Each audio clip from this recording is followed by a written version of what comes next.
here.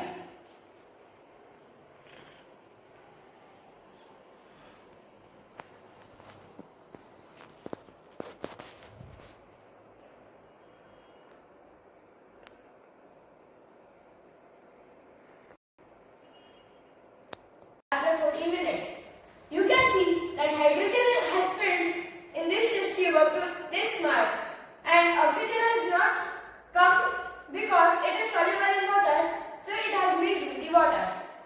Now, we test that if this gas is hydrogen or not.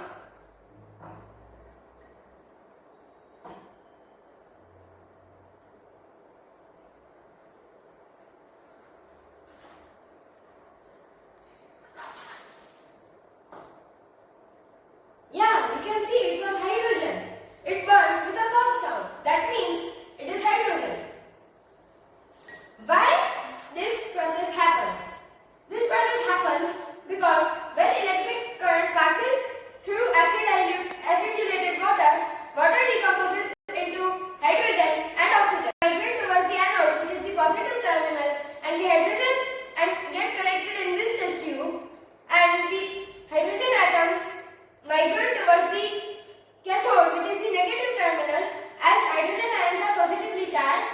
So they migrate towards the cathode, and we will see if the time taken, which was 40 minutes before, would increase or decrease when we decrease the temperature of the water. Here I have a solution of ice and water. So it is very cold. I will put the solution into the apparatus.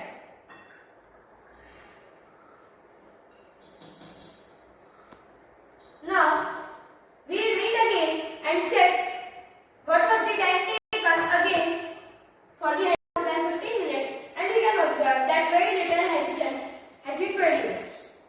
So we can conclude that if we decrease the temperature, the amount of the rate of the reaction will decrease. This is because the Brownian motion and the kinetic energy of the particles decreases, which leads to formation of less hydrogen and